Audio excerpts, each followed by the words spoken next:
Hello, this is Patrick Ash, author, musician, elder millennial, and all that. And today I am doing another album ranking for the one and only Stratovarius. For power metal fans, I would call this the greatest. They are my vote for the GOAT, as they say, greatest of all time. So yeah, I flipped in love with this band. It's the band that got me into the genre back in 2002. I remember I was hanging out with a friend, and she had like a playlist going of just random songs from Napster. Yeah, that far back. and at one point I was like, "What's that song?" And she was just like, I don't know, something from a playlist. And actually I got up and went to the other room, and I was like, oh, this is awesome. Stratovarius. Twilight Symphony from Fourth Dimension, which you'll see is kind of high up on my list. So yeah, let's get into it. I do want to preface this ranking with my bottom ranking. My last album will not be unpopular. It's very typical. My top ranking, like my top pick and kind of like several of the other albums that are at the top, won't be very controversial.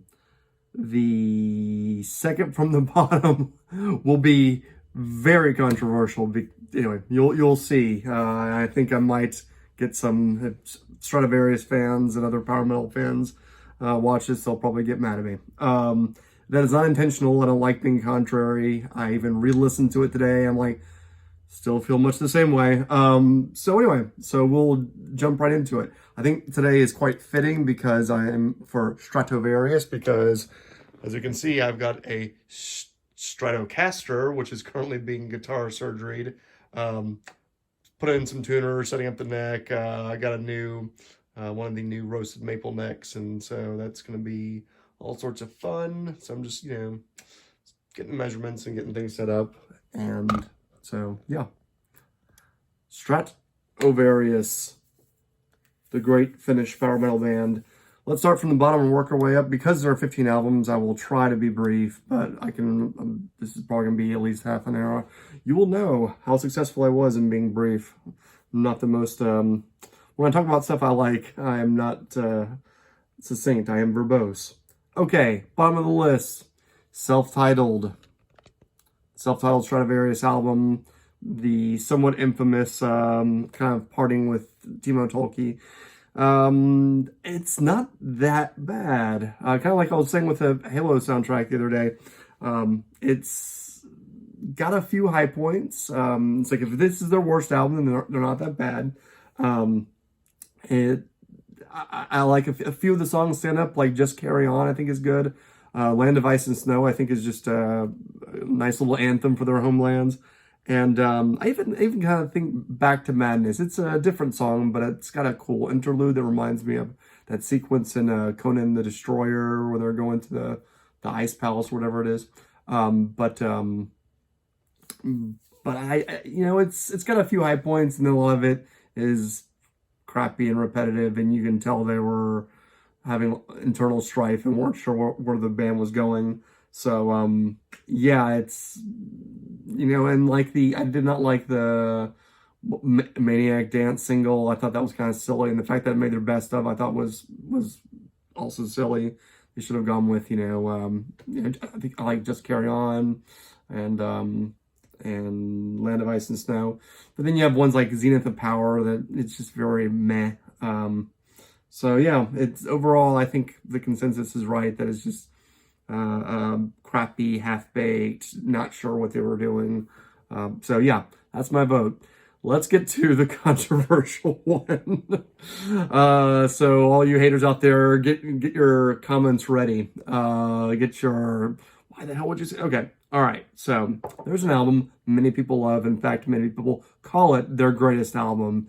And for the life of me, I don't get it. I feel like we're listening to different albums. So, without further ado, what is it? Nemesis.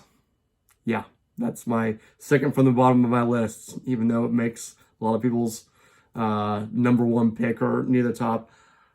Okay, so again, I re-listened to it today, and some of it I get, like, it starts off strong. It has several really cool intros. I think of it as being a flashier album in some ways. Cool intros, some cool interludes, but most of the songs, kind of like the songs themselves and as a whole, they're just the word that keeps coming to mind is plotting. It reminds me of like the church hymns. I'm not crazy about. There's a lot of modern church music I don't like, where it's just like the melody just seems almost like it was like created by an AI, like da da da da da da. Like what's a good example? I don't have the set list pulled up, but or the track list pulled up, but what is castles in the air with despair? Blah, blah, blah. I can't get into it.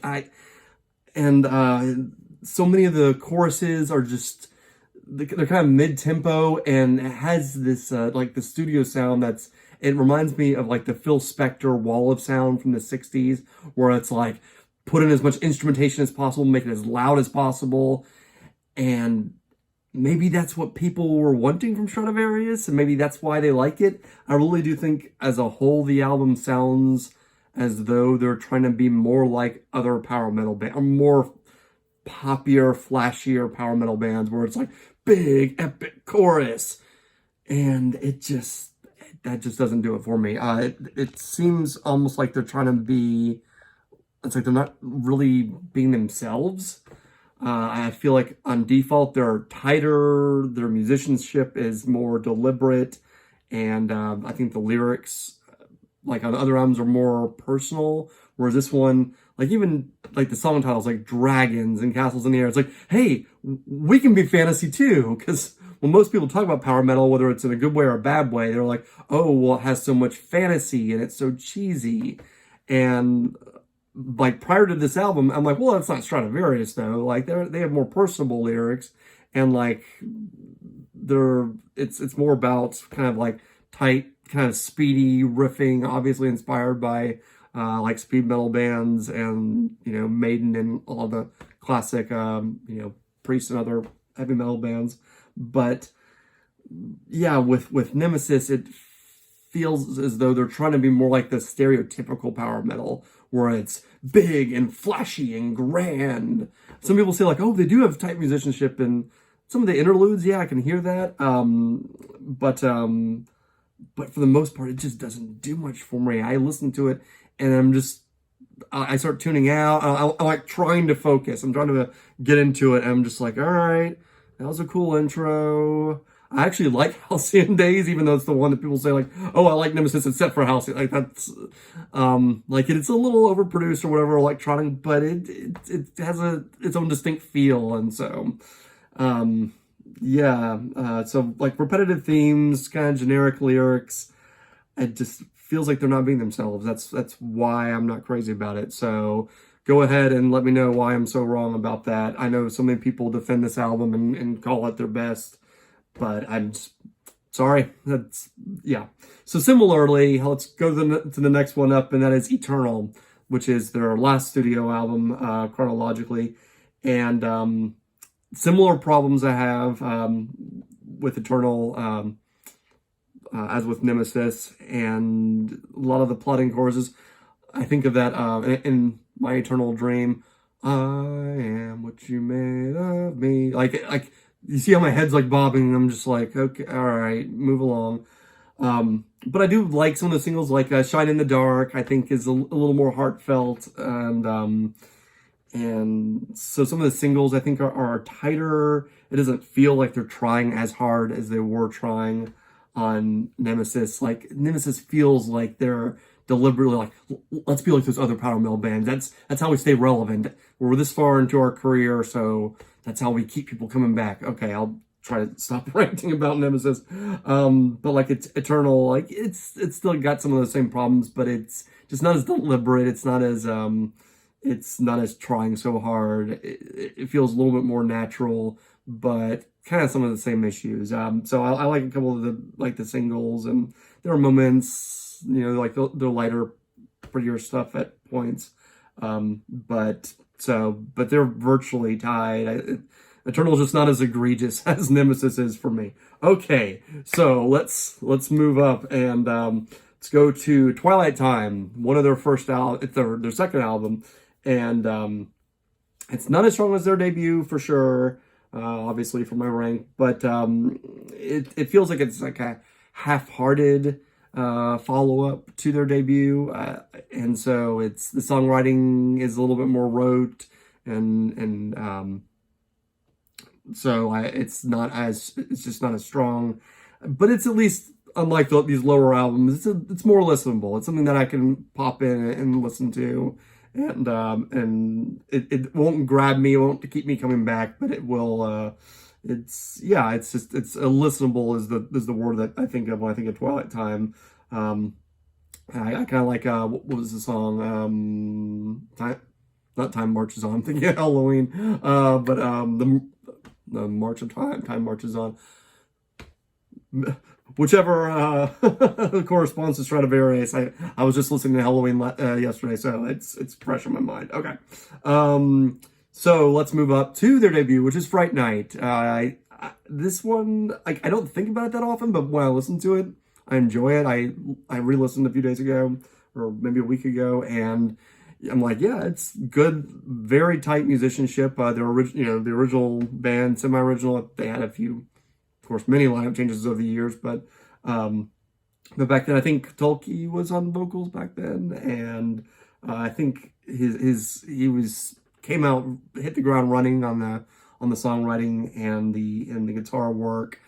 Very riffy, kind of had that speed metal, obviously coming off of some of the other genres. Because this is back in the 80s. This is early power metal. So yeah, strong debut. Like it doesn't blow me away. I don't keep listening to it, but it's very good. Similarly, next album up, let me get a sip of water. Dream Space, another good album from their early days. And it has kind of some of that tight songwriting from the first album, and just pretty riffy, good stuff. I mean, they're kind of virtually tied in my mind, but Dream Space is just a little bit, just a little bit more memorable, I guess. So it's solid entry. There's not too much I can say. It's another one that's like, if I were to want to listen to their early albums, I would probably put that one in first, but very, very, very good album. So let's start getting, again, I'm trying to keep it to the point here, and let's get into the actual albums that I own. So, all right, this next one actually might be a little controversial, because some people, I think, especially the more casual fans, because I got in with Hunting High and Low, which, I mean, to be fair, that was one of the first songs I heard. But yes, of course, we're talking about Infinite, which, yeah, many people I've heard say that's one of their favorite Stratovarius albums, and it's good for sure. I mean, yeah, Hunting High and Low and Phoenix is a great track, and I like what are some of the other ones? I'm not as into like A Million Light Years Away. Some people love that one. I actually think the Celestial Dream, like the finishing track, I think it's short and pretty and to the point, but a lot of it just, there's like a je ne sais quoi of some of the songs in the album that I'm just kind of not as into, and I can't quite describe why. And that was one of the first albums I listened to, which I think some people, I suspect why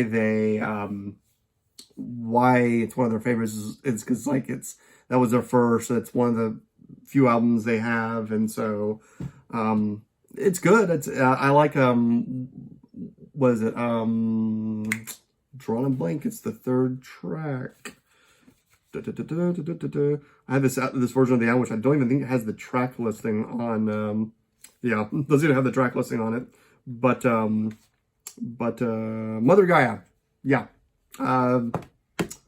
It almost seems like there's like a little bit of Queen influence. Dun dun dun dun. Like I'm waiting for like Bohemian Rhapsody.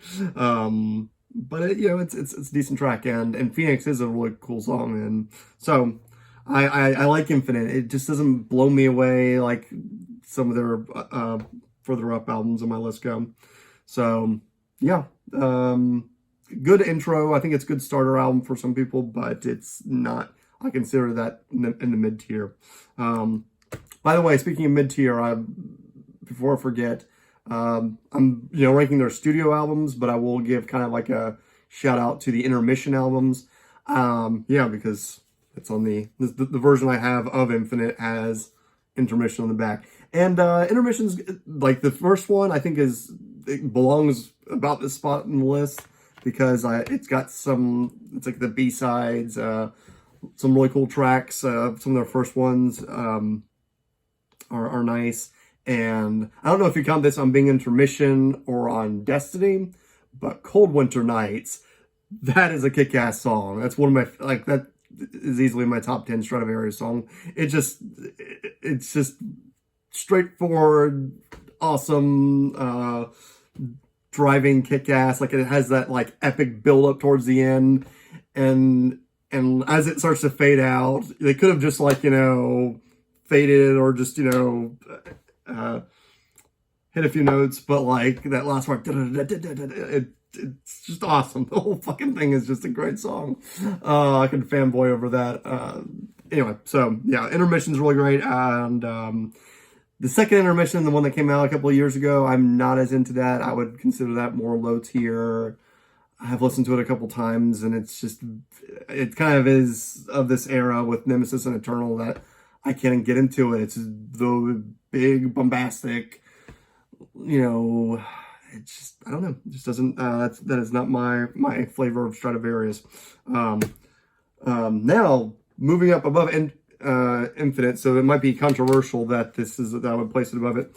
I've yet again got a kind of like unique version, but Elements, specifically Elements Part 2 is the next up on my list. And so I hear some people badmouth Elements, and I don't get it. I think they got some really strong tracks. Alpha and Omega, I Walk to My Own Song. Those are great. I'm Still Alive. Season, like, honestly, the first half of Elements Part 2 is very, very good.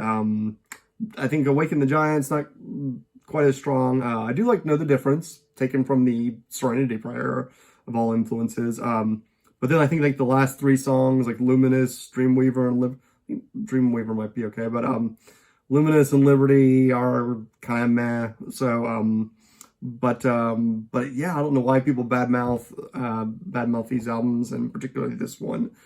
Yeah, because I like it more than Infinite. I think it's got several really good songs on it. So, I Walk to My Own Song, that kicks ass. You listen to it live. So before I forget on this one, their live albums, of course, are great. They have obviously Visions of Europe, I think, is the go-to live album, which that's awesome. I think the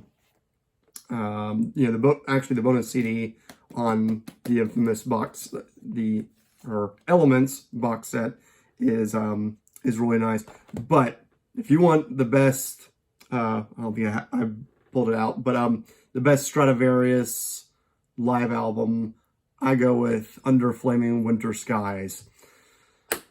That is a kick-ass album. That's one of my favorite live albums, period. It's just like they're playing in I think Tampere, is it, in Finland? And it's just some of the best versions of their songs. I should have mentioned this already, but some people are like either they're Tolkien era or they are defenders of the Matthias era. But I honestly do like both. I'm kind of like I am with Nightwish, or like Pink Floyd for that matter, where it's like I do like their different eras. I don't feel like I'm beholden more to one than the other. People do that with Van Halen too, and I'm just like with the singers, and I'm like, for one thing, that's not why I listen to Van Halen. I love the sound. I love the actual Van Halen family. Again, R.I.P. Eddie. Huge influence on my playing for sure. But yeah, like they'll argue about the vocalists for Van Halen. I'm 6-1. I don't have strong opinions on, Van Hagar versus David Lee Roth, but whatever. And what's the other band people get that way with? Yeah, Nightwish eras, and I'm drawing a blank, but there are other bands where it's like, oh, I love all this stuff up until this point, or something. Oh, fucking Sabbath, one of the all-time greats.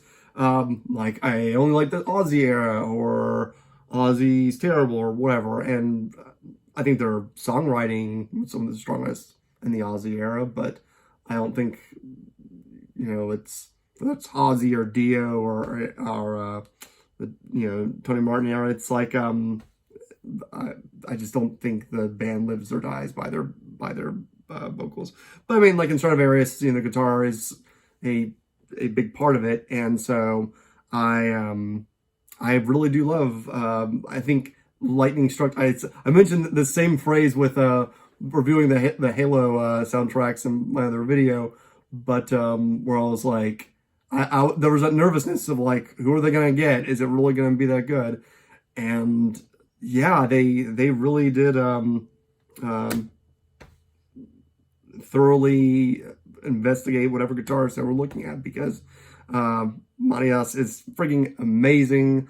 I actually, it's locked away, but one of my guitars that has the signatures on it, like I got his signature at Prog Power in 2014, because next to Steve Vai and Joe Satriani, and I even said, I was like, yeah, I consider you right up there with him. I do.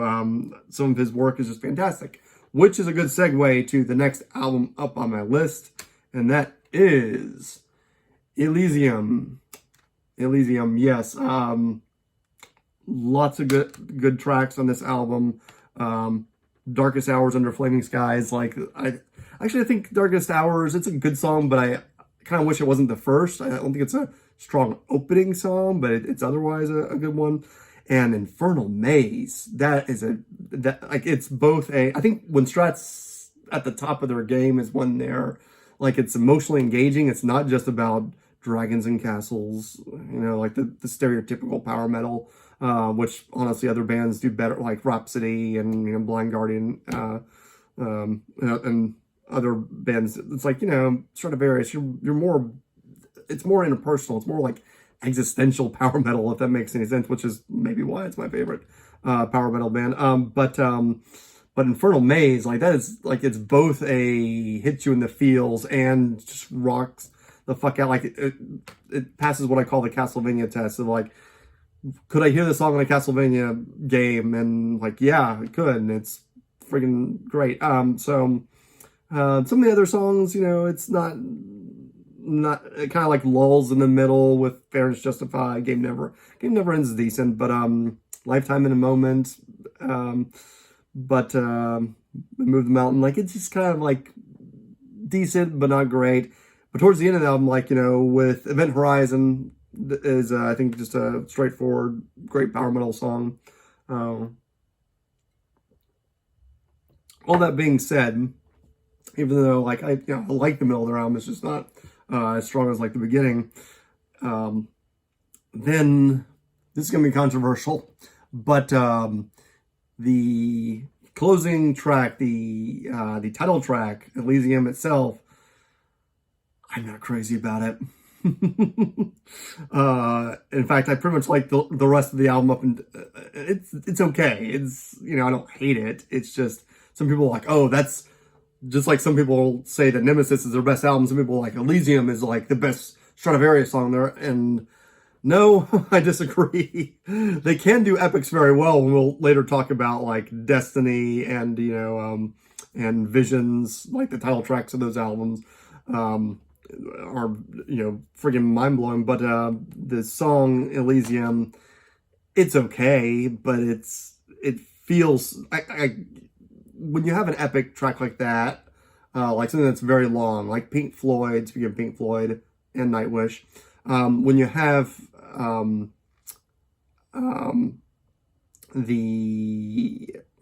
family's coming home, so we might have a little excitement here in a minute, but when you have echoes from Pink Floyd, when you have The Greatest Show on Earth, which is actually by far, I feel like, the best part of Nightwish and the past few 5 or so years, but they are so well composed that you don't feel the length because it keeps you consistently engaged. Also, Oh, the Pendulum from Nightwish. That's an awesome track. So I actually might split this up. I'll do part 1 and part 2. But with this song, with Elysium, I feel that length consistently. Like, it's okay, cool, starting off, and then it kind of slows down and does a couple eerie things, and then it later comes back to the same theme. It just feels kind of formulaic, like guys, we have to write an 18-minute long song. All right, how are we gonna do this? And so I like it. It's listenable. It's just not. It doesn't blow me away. And so when people call it one of their all-time best songs, I'm just not there. Now let me go ahead and cover the next album before I kind of finish off this part, and let's go back to Elements and Elements Part 1. That's the next album on my list. Starting off with Eagle Heart, one of their all-time best songs.